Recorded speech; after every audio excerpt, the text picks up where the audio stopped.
ఆసనం, భుజంగాసనం, ధనురాసనం, త్రికోణాసనం, గోముఖాసనం, శీర్షాసనం. ఇక ఇట్లా చెప్పుకుంటా పోతే చాలానే ఉన్నాయి.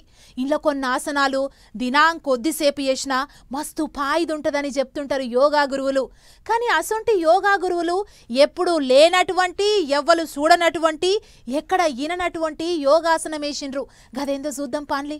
రైట్, ఇప్పటికే బొంద తోవి పెట్టిర్రు. గా బొందలకు గీ అన్న దిగిండు. అన్న కాలు మలుచుకొని కూర్చోగానే మీదంగా తడకలు పెట్టి ఓర్కులు కప్పిర్రు. 4 మూలలకు 4 ఇటుకరాళ్ళు పెట్టి చుట్టూ మటి కప్పిర్రు. యోగాసనాలని చెప్పి గిది చూపెడుతుర్రేంది అని అనుకునేరు. ఇది కూడా యోగాసనమే, కానీ బొందల కూర్చొని యోగాసనం వేసిండన్న. మళ్ళా ఇదో రకమైన ఆసనం అని అనుకునేరు. నిరసన. అవు బరాబర్ నిరసనే. గా బొందలకు దిగిన అన్న ప్లకార్డులు కట్టుకొని బయట నిలబడ్డోళ్ళంతా యోగా గురువులు. అయితే తమిళనాడు రాష్ట్రంలో ప్రభుత్వ ప్రాథమిక ఆరోగ్య కేంద్రంలో పనిచేసేటి యోగా గురువులు గిలంతా. ఓ 3 ఏళ్ల సంది పని చేస్తుర్రట. తొలుత ఓ ఏడాది పాటు యాళ్లకు జీతాలు ఇచ్చిర్రట. గాని అటెంక 2 ఏళ్ల సంది జీతాలు ఇచ్చిందే లేదట. అందుకే గిట్ల నిరసన చేసిర్రు. ఇంకో 4 వద్దులల్లా యోగా దినోత్సవం ఉంది కదా, అట్లన్నీ ఇస్తారేమో అని గిట్ల యోగా చేసుకుంటేనే నిరసన చేసేటి కార్యం ముంగటేసుకుర్రు అన్నట్టు.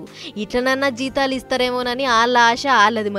మరి చూడాలే, ఇప్పటికన్నా అక్కడి సర్కారు ఏమన్నా దయదల్చి యోగా టీచర్లకు ఏమన్నా సాయం చేస్తుందో, లేకుంటే ఇంకా కూడా చూడనట్టు అట్లనే ఇడిచిపెడుతుందో అనేటిది. కానీ యోగా టీచర్లు యోగాతోనే నిరసన చేసుడు ఇచ్చంతరంగా ఉన్నది. పొర్రి.